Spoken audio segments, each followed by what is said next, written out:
என் குழந்தையா இருந்தா கூட கொலை பண்ணியிருப்பானுங்க. கொலை பண்ணிட்டானுங்க. 3 கொலை 4 கொலை பண்ணியிருக்கிறாங்க.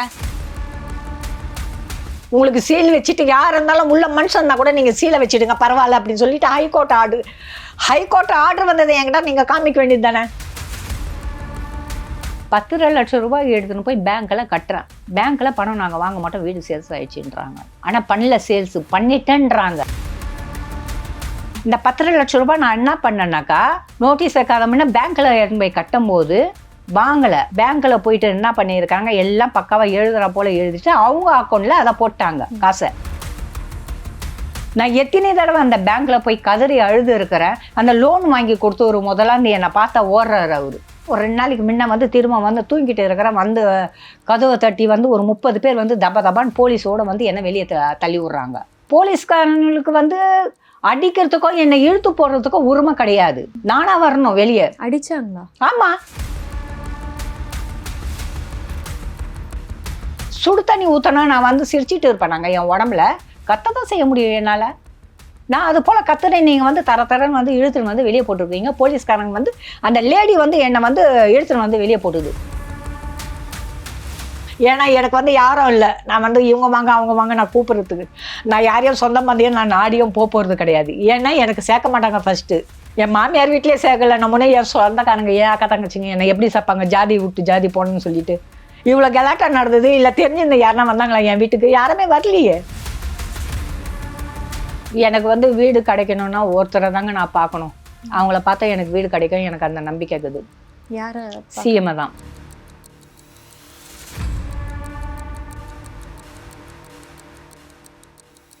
திருமண வாழ்க்கையில் நீங்கள் சொன்னீங்க, நான் நல்லா தான் வாழ்ந்திருக்கேன்னு சொன்னீங்க. வீடு லோன் எடுத்து வீடு கட்டியாச்சு. ஆனால் இப்போது ஒரு நடுத்தரவில் நிற்கிற மாதிரி ஒரு நிலைமை வந்திருக்கு. அது சொல்ல முடியுமா? எப்படி பேங்க்ல இருந்து என்ன மாதிரி பேசுகிறாங்க? லோன் 34 ரூபாய் லோனை வாங்கினோம். ஒரு 4-5 டியூ கட்டணும். நாங்கள் கட்டின பிறகு அதுக்கப்புறம் அதான் ஹாஸ்பிட்டலில் இருக்கும்போது எப்படி கட்ட முடியும்? கட்ட முடியல. அதுக்கப்புறம் கொரோனா வந்தது. கொரோனாலேயும் 2 வருஷம் கட்ட முடியல. 2 வருஷம் கட்ட முடியலன்ன போது எனக்கு சத்யா சீரியலில் 2 லட்ச ரூபா வந்தது. ஒரு இன்சூரன்ஸ் ஒன்று போட்டு வந்தோம். அதில் ஒரு 4.5 லட்ச ரூபா வந்தது. அந்த 4.5 லட்ச ரூபா இந்த 2 லட்ச ரூபாய் எடுத்துன்னு போயிட்டு 6.5 லட்ச ரூபாயில் 50 ரூபா நான் வச்சுக்கிட்டு 6 லட்ச ரூபாய் எடுத்துன்னு போய் பேங்க்கில் கட்டினேன் மொத்தமாகவே. இப்போ கட்டும் போது அவங்க வாங்கிட்டாங்க செக்கா. வாங்கிட்டு என்ன பண்ணாங்க, திரும்ப ஒரு வருஷம் என்னால் கட்ட முடியலன்னும் போது நான் வாடகை எப்படின்னா, அது டியூ எப்படின்னா 22 ரூபாய் என்னமோ கட்ட வேண்டியது. அதில் ஒரு வருஷம் கட்டினேன். நான் டியூ கட்டினேன். அந்த வீட்டில் இருந்துன்னே டியூ கட்டினேன். நான் கட்டிட்ட பிறகு அடுத்த தடவை எனக்கு காசு கிடைக்கல. எனக்கு காசு ஏன் கிடைக்கலன்னாக்கா, எனக்கு வருமானம் கிடையாது. நான் தனியாக இருக்கிறேன், குழந்தை கிடையாது, எதுவுமே கிடையாது. எனக்கு வருமானன்றது எங்கேருந்து வரும்? எனக்கு வருமானம் வரல. அதுக்கப்புறம் வாணியம்பாடியில் ஒரு வீடு இருந்தது எனக்கு. அந்த வீடு விற்றுட்டு நம்ம இங்கே கட்டலாம்னு சொல்லிட்டு கட்டிட்டு, நம்ம சென்னையில் தான் நமக்கு இருக்கும். வாணியம்பாடி எனக்கு யார் எவங்கன்றது கூட தெரியாதுன்றதுனால வாணியம்பாடியில் போய் வீடை விற்றாக்கா சில்லறையாக கொடுக்க ஆரம்பிச்சிட்டாங்க. சில்லறையாக கொடுத்தாக்கா இது என்ன பண்ணுறது ஒன்றுமே புரியலன்னொடனே வீடு லீஸுக்கு விட்டேன். 9 லட்சம் ரூபாய் லீஸுக்கு விட்டேன். 9 லட்ச ரூபாய் லீஸுக்கு விட்டேன். கையில் 1.5 லட்ச ரூபாய் கையில் இருந்தது. 10 லட்சம் ரூபாய் எடுத்துன்னு போய் பேங்க்கில் கட்டுறேன். பேங்க்கில் பணம் நாங்கள் வாங்க மாட்டோம், வீடு சேல்ஸ் ஆயிடுச்சுன்றாங்க. உங்ககிட்ட சொல்லாமல் அதை அப்படி பண்ணலாமா? சேல் பண்ணிட்டாங்க. ஆனால் பண்ணல, சேல்ஸ் பண்ணிட்டேன்றாங்க. பண்ணிட்டேன்னு சொல்லிட்டாங்க. நாங்கள் சேல்ஸ் பண்ணிட்டோம், நீங்கள் மொத்த காசு கொடுத்தாதான் நான் உங்களுக்கு வீடு இது பண்ணுவேன், இல்லைன்னா நாங்கள் சேல்ஸ் பண்ணிட்டோமா அப்படின்னு. ஒரு பேங்க்கில் ஒரு லோன் வாங்குறோம்னாக்கா 22 ரூபாய்னாக்கா நாங்கள் ஒரு 10 வருஷம் போட்டு இருக்கிறோம்னாக்கா, அப்போ மொத்தம் கட்டணும்னா அப்புறம் எதுக்கு நீங்கள் லோனை கொடுக்குறீங்க? எங்களுக்கு லோனை நீங்கள் கொடுக்காம இருக்கலாமே. சரி, நீங்கள் லோன் கொடுத்தாக்கா நான் 5 லட்ச ரூபா கொடுத்தா 6 லட்ச ரூபா நீங்கள் வாங்கிட்டீங்க, ஏன் 10 லட்ச ரூபா நீங்கள் வாங்க மாட்டேன்றீங்க? ஹெட் ஆஃபீஸ்க்கு போங்கன்னாங்க. ஹெட் ஆஃபீஸ்க்கு போனாக்கா அவங்க என்ன சொல்கிறாங்கன்னா, நாங்கள் 10 லட்ச ரூபா நாங்கள் வாங்கக்கூடாதுன்னு ஆர்டர் வந்துடுச்சுமா. எங்கே? காலேஜ் ரோட்டில் ஹெட் ஆஃபீஸ் இருக்குது. அதுதான் மெயினாக. அது அங்கே போய் 10 லட்ச ரூபா எனக்கு தெரியலன்றதான் என்னுடைய ஃப்ரெண்டை கூட்டின்னு போகிறேன் நான் அந்த பணம் கட்டுறதுக்கு. என் ஃப்ரெண்டுக்கிட்ட சொல்கிறாங்க, வீடு சேல்ஸ் ஆயிடுச்சுன்னு நாங்கள் வாங்க மாட்டோம் காசு. வீடு சேல்ஸ் ஆச்சுன்னா என்கிட்ட நீங்கள் கேட்கணுங்க. ஏன் கேட்கல? அதுக்கு முன்னாடி இப்போ நீங்கள் பணம் கட்டாமல் இருந்த சமயத்தில் நோட்டீஸ் அப்போ நோட்டீஸ் இது வைக்கல அவரு. இந்த 10 லட்ச ரூபாய் நான் என்ன பண்ணேன்னாக்கா, நோட்டீஸ் வைக்காத முன்னே பேங்க்கில் எடுத்து போய் கட்டும் போது வாங்கலன்னும் போது என் ஃப்ரெண்டு ஒருத்தி சொன்னா, பேங்க்ல ஒர்க் பண்றவங்க இருக்கிறாங்க எனக்கு, நீங்க வாமா அந்த காசை எடுத்துக்கின்னு பேங்க்லயே காசு இருக்கட்டும், நீங்க வாங்க நான் வந்து பேங்க்ல கட்டிடுறேன் காசு அப்படின்னு சொல்லிட்டு என்ன பேங்க்ல கூட்டின்னு போயிட்டு சந்திரிகா, உதய் சந்திரிகா அந்த அம்மா பேரு, அந்த அம்மா போயிட்டு எனக்கு வந்து பேங்க்ல வந்து எழுதி கொடுத்து எல்லாமே நான் பேங்க்ல போறேன்னு என்னை கூட்டின்னு போனாங்க 10.5 லட்சம் ரூபாய்க்கு. பேங்க்ல போயிட்டு என்ன பண்ணியிருக்காங்க, எல்லாம் பக்காவா எழுதுற போல எழுதிட்டு அவங்க அக்கௌண்ட்ல அதை போட்டாங்க காசை. அவங்க அக்கௌண்ட்ல போட்டாங்க. அவங்க பையனுக்கு வந்து படிப்புக்கு அமெரிக்காவுக்கு போயிடுச்சு அந்த பணம். போயிட்ட பிறகு இந்த 2 வருஷம் நான் விட்டேன். ஒண்ணுமே கேட்கலையா? எனக்கு தெரியாது இல்லையா, பேங்க்ல கட்டிட்டாங்கன்றதானே நான் ஃப்ரீயா இருந்துட்டேன். பேங்க்ல கட்டிட்டாங்க, பேங்க்ல என்ன உடனே பேங்க்காரங்களே சைலண்டா இருக்கிறாங்களே அப்படின்னு ஒரு சந்தோஷம். சரி பேங்க்காரங்க பணம் வாங்கிட்டாங்க பழகுதுன்னு நினைச்சிட்டேன் நான். அதுக்கப்புறம் தான் தெரியுது இந்த அம்மா பணம் கட்டல. அதுக்கப்புறம் தான் வந்து ஒரு 2 வருஷம் ஆன பிறகு எனக்கு நோட்டீஸ் ஒட்ட வச்சாங்க வீட்டில். இன்ன பிறகு நான் உடனே ஃபோன் பண்ணி கேட்குறேன், நான் அமெரிக்காவில் இருக்கிறேன்டி, வந்து நான் பார்த்துக்கிறேன், பேங்க்காரங்கிட்ட தான் நான் காசை கொடுத்தேன், பேங்க்காரங்க ஏமாத்தினாங்க எனக்குன்னா தெரியும் அப்படின்னு சொல்லிட்டு அந்த அம்மா சொல்கிறாங்க. அப்படியே அந்த அம்மா சொல்லும் போது திரும்ப அந்த அம்மா வந்து அமெரிக்காவிலேருந்து வரும்போது நான் வீட்டில் கேட்குறேன், சண்டை போடுறேன் அந்த அம்மா கிட்ட, என்னை வந்து ரோட்டில் நிற்க வச்சிட்டிங்களாம்மா, நான் என்ன பண்ணுறதுன்னு கேட்கும்போது அவங்க என்ன சொல்கிறாங்க, பேங்க்காரங்க ஏமாற்றிட்டாங்க, நான் வந்து வாங்கி தரேன் காசு, நான் வந்து வாங்கி தரேன் காசு அப்படின்னு சொல்லிக்கிட்டே என்ன பண்ணாங்க, செக் ஒன்று போட்டு கொடுத்தாங்க அவங்க, நீங்கள் பேங்க்கில் போய் காசு எடுத்துங்க, நான் சொல்கிற டேட்டில் நீங்கள் போட்டு நீங்கள் எடுத்துங்கன்னு சொல்லிட்டு பிளைன் செக்கு கொடுத்தாங்க கையெழுத்து போட்டு. அந்த பிளைன் செக்கு போட்டு கொடுக்கும்போது என்னுடைய அமௌண்ட் எவ்வளோன்னு அதை தானே நான் எடுக்க முடியும், எனக்கு எதுக்கு அவங்க பணம் எனக்கு அப்படின்னும் போது நான் அப்படியே நான் சொல்லும் போது நீ எடுத்துக்கோப்பா அப்படின்னும் போது 9 லட்சம் ரூபாய் செக்கும் கையில் வாங்கின காசு 1.5 லட்ச ரூபாய் வந்து எழுதி கொடுத்துருக்குறாங்க அவங்க. ஸ்டாம்ப் பேப்பரில் அந்த 100 ரூபாய் பேப்பர் 50 ரூபா பேப்பர் அதில் எழுதி கொடுத்துருக்காங்க, நான் கடன் வாங்கினேன் அப்படின்னு சொல்லிட்டு எழுதி கொடுத்துருக்குறாங்க. அந்த பேப்பரு எல்லாமே வந்து வச்சிருக்கிறேன். இப்போ பேங்க்கில் நோட்டீஸ் ஒட்ட வச்சிட்ட பிறகு நான் எங்கே இந்த பணத்துக்கு போக முடியும்? அதுலேருந்து தகராறு பண்ண ஆரம்பிச்சிட்டாங்க. இந்த 10.5 லட்ச ரூபாய் அந்த பேங்க்கில் வாங்கியிருந்தா எனக்கு இந்த நிலைமை வந்திருக்காது. இன்சூரன்ஸ் இருக்கும்ல, அந்த இன்சூரன்ஸ் எங்கே போச்சு? நீங்கள் இன்சூரன்ஸே போடலன்றாங்க. இன்சூரன்ஸ் போடாமல் எப்படி என் வீட்டுக்காரர் 65 வயசுக்கு எதுக்கு நீங்கள் லோனை கொடுத்தீங்க? நீங்கள் கூப்பிட்டு நீங்கள் லோனை கொடுத்துடுவீங்க, நீங்கள் வீடை வாங்கி சொல்லுவீங்க, அதுக்கப்புறம் வந்து எங்களை நீங்கள் கொலை பண்ணுவீங்களா? நீங்கள் எந்த ஒரு நியாயம் இது பேங்க்குது? சரி வந்தீங்க, நான் கொடுக்குறேன்னா பணம் நீங்கள் வாங்க மாட்டேன்ட்டீங்க, நான் பணம் கொடுக்கலன்னா உங்களுக்கு பிரச்சனை நீங்கள் பண்ணலாம், நான் பணம் கொடுக்கும்போது நீங்கள் பிரச்சனை பண்ணால் நான் என்ன பண்ண முடியும் உங்களை? அந்த லேக்கான்றவங்க, நாங்கள் வீடு விற்றுட்டோங்க, நீங்கள் என்ன பண்ணிக்கிறீங்களோ பண்ணிங்க. சரி நான் பேங்க்குக்கு போனேன் திரும்ப. நான் எத்தனை தடவை அந்த பேங்க்கில் போய் கதறி அழுது இருக்கிறேன். அந்த லோன் வாங்கி கொடுத்து ஒரு முதலாந்து என்னை பார்த்தா ஓடுறாரு அவரு. எனக்கு தெரியாதுமா, எனக்கு என்னுடைய வேலை வந்து லோன் வாங்கி கொடுத்தா எந்த முடிஞ்சிடுச்சு அப்படின்றாரு. அப்புறம் என்ன பண்ணணும் நான்? இதுக்கு 10ஆம் தேதி நோட்டீஸ் ஒட்ட வச்சுட்டு 1 வாரம் டைம் கேட்டு நீங்கள் உடனே காலி பண்ணணும் நீங்கள் அப்படின்னு 1 வாரம் சொல்ல 1 மாதம் ஒன்றுமே டைமே கொடுக்கல. அவங்க நோட்டீஸை வச்சுட்டாங்க. ஒரு 2 நாளைக்கு முன்ன வந்து திரும்ப வந்து தூங்கிட்டு இருக்கிறேன், வந்து கதவை தட்டி வந்து ஒரு 30 பேர் வந்து தபான்னு போலீஸோடு வந்து என்ன வெளியே தள்ளி விட்றாங்க. போலீஸ்காரங்களுக்கு வந்து அடிக்கிறதுக்கோ என்னை இழுத்து போடுறதுக்கோ உரிமை கிடையாது. நானா வரணும் வெளியே. அடிச்சாங்களா? ஆமா, அப்படி தரன்னு வந்து இழுக்கிறாங்க. அந்த போலீஸ்காரமாவுடைய கையில் வந்து என்னுடைய நகம் பட்டுடுச்சு. அப்போ அந்த போலீஸ்காரருக்காக நகம் பட்டுச்சு. ஏங்க நகம் பட்டுச்சுன்னா என்னுடைய சுடு தண்ணி ஊற்றினா நான் வந்து சிரிச்சிட்டு இருப்பேன். நாங்கள் என் உடம்புல கத்த தான் செய்ய முடியும் என்னால். நான் அது போல் கத்துறேன், நீங்கள் வந்து தரன்னு வந்து இழுத்துன்னு வந்து வெளியே போட்டுருக்கீங்க. போலீஸ்காரங்க வந்து அந்த லேடி வந்து என்னை வந்து இழுத்துன்னு வந்து வெளியே போட்டுது. இவங்க வந்த உடனே என்ன பண்ணியிருக்கிறாங்கன்னா, பேங்க் ஆளு போலீஸு பேங்க்கோடைய அட்வொகேட்டுங்க வந்து என் வீட்டு வாசப்பல்ல வந்து கேமரா ஃபுல்லாகவே ஆஃப் பண்ணிட்டாங்க. உங்களுக்கு என்ன உரிமைக்குது என் வீட்டில் வந்து நீங்கள் கேமரா ஆஃப் பண்ணுறதுக்கு? நீங்கள் நல்லவர் தானே, நீங்கள் பேங்க்கு போலீஸு எல்லாமே நீங்கள் நல்லவங்க தானே, நீங்கள் என்ன பேசுறீங்க நான் என்ன பேசுகிறேன் நான் ரெக்கார்டு எடுக்கும்ல, நீங்கள் ஏன் சுவிட்ச் ஆஃப் பண்ணீங்க? நீங்கள் எதுக்கும் நீங்கள் பிடுங்குனீங்க? நீங்கள் அந்த தப்பாக பண்ணிட்டாங்க. அடுத்தது என் வீட்டு பூனைங்க, நான் பூனைங்க வளர்க்குறவோ, நான் 15 வருஷமாக பூனைங்க வளர்க்குறேன். ஏன் வளர்க்குறேன்னா எனக்கு யாருமே இல்லை, அதுங்க தான் எனக்கு தோணா, நான் பேசுவேன் கத்துவேன் சாப்பாடு வைப்பேன், அது ஒரு சந்தோஷம் எனக்கு. அதனால் 6 பூனை 7 பூனை என் வீட்டுக்குள்ளே வச்சு நான் வெளியவே அனுப்பாத இருந்தேன். வந்தாங்க திபுன்னு வந்து என்னை வெளியே தள்ளிட்டு நீங்கள் லாக் பண்ணிட்டீங்க, லாக் பண்ணிட்டு சீல் வச்சுட்டு போயிட்டீங்க. அந்த பூனை வந்து செத்து போச்சு. பக்கம் அக்கெல்லாம் வந்து நார்து வாசம் வந்துச்சுமா அப்படின்னு சொல்லிட்டு கூப்பிட்றாங்க என்னை ஃபோன் பண்ணிட்டு. அப்போ எனக்கு வீடு இல்லை, நான் ரோட்லேருந்து என் ஃப்ரெண்டு வீட்டில் படுத்துட்டு இருக்கிறேன். ஃபோன் வந்தவுடனே சரி வந்து நம்ம போய் பார்க்கலான்னா நான் வந்து காலையில் வந்து நான் வந்து எல்லாமே எடுத்துடுறேன், பூனைங்களை திறந்து விட்டுறேன். பூனைக்கு உயிரோட இருந்தால் தானேங்க. பூனை செத்து போச்சுங்க, பூனை செத்து போச்சு. அந்த ஃப்ளாட்டே நாரி போச்சு. எல்லாம் கேட்குறாங்க என்ன இவ்வளோ நாத்தம்னா, அது சிக்கன். சிக்கனுக்கும் பூனை செத்ததுக்கும் அந்த 3 பேர் பெரிய அதிகாரிங்களுக்கு தெரியலையாங்க. சிக்கன் நான் வாங்கவே கிடையாது, பெடிகர் வாங்காம தயிர் சாதம் வைப்பேன். இதுதான் என் பூனைங்களுக்கு, இந்த 2 தான் நான் பண்ணுவேன். நான் தயிர் சாதம் நான் டெய்லி தயிர் சாதம் பால் சாதம் என் பூனைக்கு எதை தான் சாப்பிடும் தவிர சிக்கனை வச்சிட்டிங்க அதான் நாருது. 3 பூனை 4 பூனை சாவடிச்சிட்டாங்க. சரி நீங்கள் சாவடிச்சிங்க கதவு திறந்தீங்கல்ல, என்னை உள்ள விட வேண்டியது தானே. வீட்டில் உள்ள வக்கீல் இப்படி கையை வச்சுக்கினாரு, போலீஸ்கார் இப்படி கை வச்சு, நான் எப்படி உள்ளே போகிறது? நான் எத்தனை பூனை செத்து இருக்குதுன்றது எனக்கு தெரியலங்க. ஆனால் பூனையை வந்து என் குழந்தையா இருந்தால் கூட கொலை பண்ணியிருப்பானுங்க. கொலை பண்ணிட்டானுங்க. 3 கொலை 4 கொலை பண்ணியிருக்கிறாங்க. எனக்கு என் பூனைங்க தாங்க முக்கியம். என் பூனை கொடுக்க முடியுமாங்க? நான் காசு கொடுக்குறேங்க. என் வீட்டுக்கு நான் காசு கொடுக்குறேன், எனக்கு பூனையை கொடுக்க சொல்லுங்கள். நான் வந்து 15 வருஷமா என் பூனைங்களை வளர்க்குறேன். நான் எங்கேயுமே வீட்டு வாசப்படி யார் வீட்டு வாசப்படியா நான் அமிச்சது கிடையாது. அந்த பூனை வச்சு தாங்க எனக்கு பொழுதுபோக்கே. எனக்கு ஏன்னா சொந்தமாக நல்லா நான் படுத்தேன்னா சுற்றி எனக்கு படுக்கும் அந்த பூனைங்க. நான் படுத்தேன்னா எனக்கு ஒரு வலி வந்தால் என் பூனை காலை அமுக்கி விட்றோம். நான் இவ்வளோலாம் நான் வந்து அதை இது பண்ணிக்கிறேன். இவனுங்க வந்தானுங்க, லாக் பண்ணானுங்க, சீலை வச்சானுங்க. பேங்க்கில் நீங்கள் காசு கட்டலை. ஏங்க நான் பேங்க்கில் காசு கட்டலைன்னு தெரியுமே எனக்கு. நான் தான் கொடுக்குறேன், நீங்கள் ஏன் வாங்கலை? வாங்கணுமா இல்லையா? நீங்கள் ஏன் அதை வாங்கலை? ஹைகோர்ட்டில் சொன்னாங்களாம், உங்களுக்கு சீல் வச்சுட்டு யார் இருந்தாலும் உள்ள மனுஷன் இருந்தால் கூட நீங்கள் சீலை வச்சுடுங்க பரவாயில்ல அப்படின்னு சொல்லிட்டு ஹைகோர்ட் ஆர்டர் வந்ததை என்கிட்ட நீங்கள் காமிக்க வேண்டியது தானே. ஏன் காமிக்கல?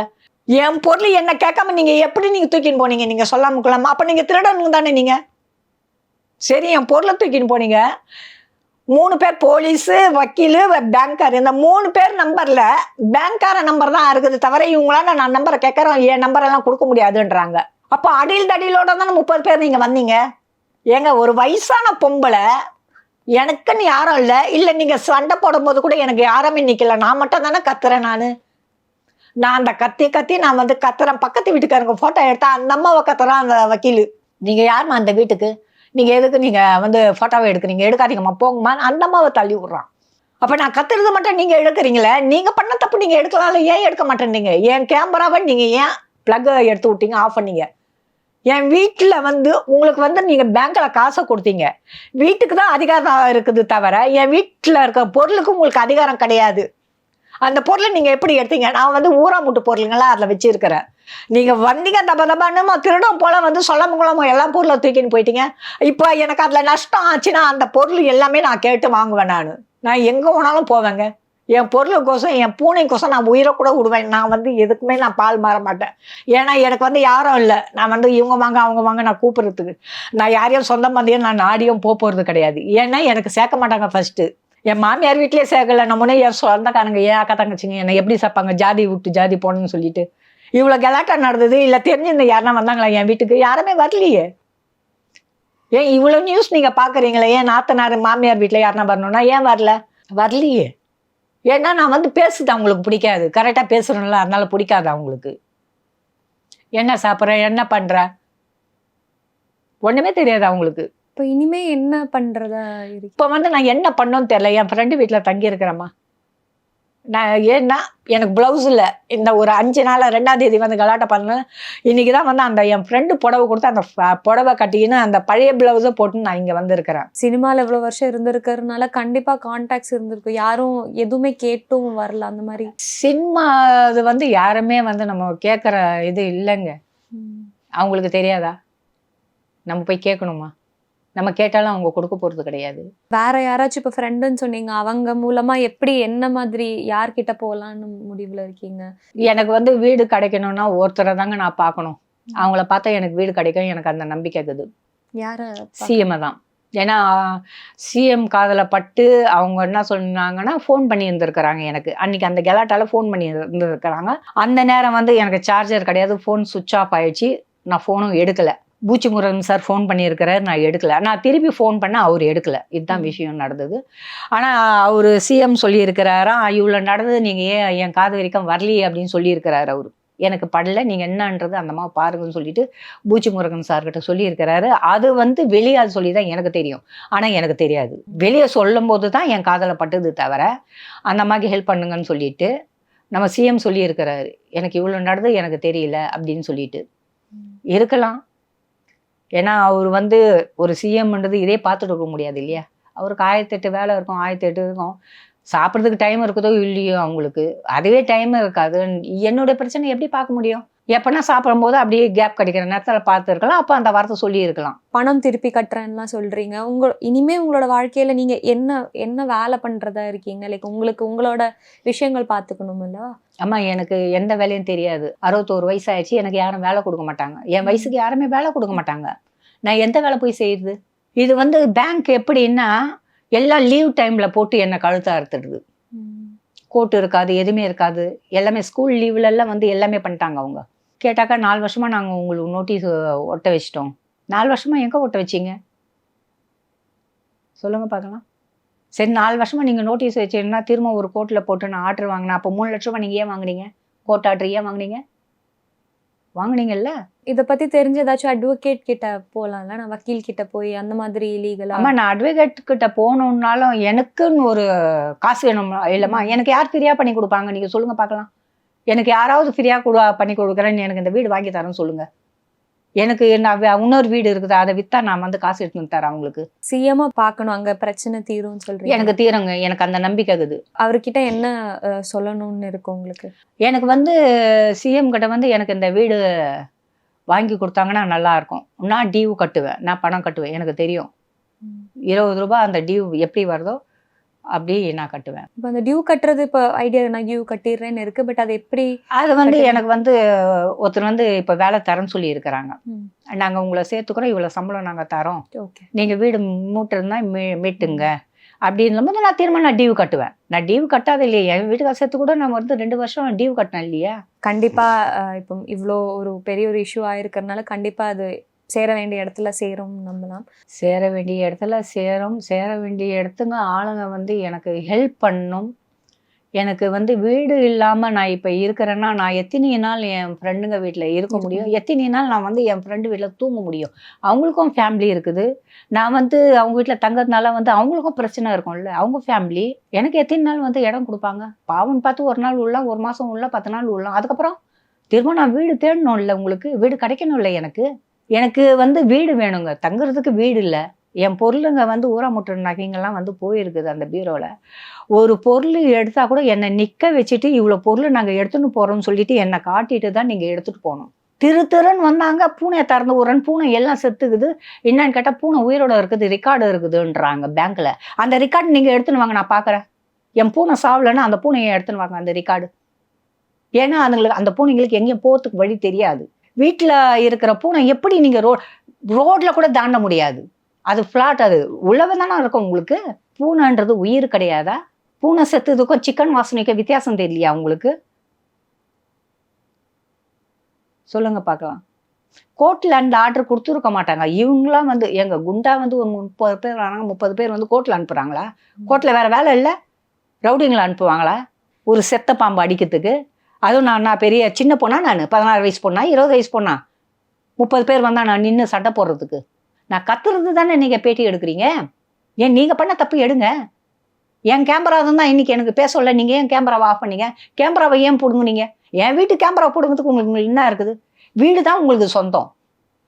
நான் லோன் கட்டல, ஓகே, நான் சொல்கிறேன். நான் அப்புறம் எல்லாமே எடுத்துகிட்டு போயிட்டு இதுக்கு வந்து நீதிபதி தான் வந்து நம்ம நீதிபதி அவங்க தான் வந்து எனக்கு வந்து ஹெல்ப் பண்ணணும். அவங்க கையில் தான் இப்போ இருக்குது, எல்லாமே அவங்க கையில் தான் இருக்குது, வேறு எதுவுமே இல்லை. இது வந்து பெரிய பங்களா கிடையாது, இது சிங்கிள் பெட்ரூம். நான் ஒண்டி தங்கத்துக்கு மட்டும்தான் என் வீட்டுக்காரர் வாங்கி அடையாளம் வச்சுட்டு போனது. அது அவரு இருக்கிற இடம், அவர் வாங்கி கொடுத்த ஒரு சந்தோஷத்தில் நானும் இருந்துட்டு சாக போகிறேன். நான் அந்த வீடு தூக்கின்னு போகிறேன்னா கண்டிப்பாக நான் சொன்ன மாதிரி சேர வேண்டிய இடத்துல சேரும். உங்களுக்கும் அந்த மாதிரி ஹெல்ப்பும் கண்டிப்பாக எனக்கு வந்து கண்டிப்பாக வந்து எனக்கு ஹெல்ப் கிடைக்கணுமா. எனக்கு நான் எதிர்பார்க்குறது ஹெல்ப் கிடைக்கணும். ஏன்னா வந்து ஒரு காஃபியை வந்து பக்கத்து வீட்டுக்காரங்களை எதிர்பார்க்குறது, எதிர் வீட்டுக்கார எதிர்பார்க்குறது, அதெல்லாம் கொஞ்சம் கஷ்டமாக இருக்குது எனக்கு. அதே போல் என் வீடாக இருந்தால் ஒரு மணி நேரம் நான் படுத்து தூங்கலாம். தெரிஞ்சவங்க வீடுன்னா அவங்க எழுந்துக்கிற டைம் தான் நம்ம எழுந்துக்க முடியும். அவங்க ஷூட்டிங் போகிற டைம் தான் நம்ம எழுந்துக்க முடியும். அவங்களும் ஷூட்டிங்காரங்க தான். நான் தங்கியிருக்கிற வீடு, அவங்களுக்கு ஒரு சில பிரச்சனை இருக்கும்ல. நான் இருக்கிறது வந்து அவங்களுக்கும் கொஞ்சம் கஷ்டம் இருக்கும் இல்லையா? ஆல்மோஸ்ட் இப்போ எல்லாருக்கும் இந்த இஷ்யூ பற்றி தெரியுது. ஸோ அதுக்கேற்ற மாதிரி ஹெல்ப் கூடிய சீக்கிரமாகவே வரட்டும்னு. எனக்கு கூடிய சீக்கிரமாக வந்து நான் இருந்த வீடு, என் பொருளுங்க தேடின்னு போன பொருளுங்கெல்லாம் வந்து திரும்ப என் வீட்டில் வந்து சேரணும். எனக்கு அந்த வீடு வேணும். நான் அந்த ஹெல்ப் தான் நான் கேட்குறேன். எனக்கு அந்த ஹெல்ப் வந்து நீதிபதி கண்டிப்பாக பண்ணி தரணும் நான் எதிர்பார்க்குறேன். எனக்கு வந்து சிஎம் கையில் எல்லாமே இருக்குது. எனக்கு அவர் நினச்சா ஒரு செகண்ட் வேலை. இது ஒரு பெரிய அமௌண்ட்டே கிடையாது. இது ம்.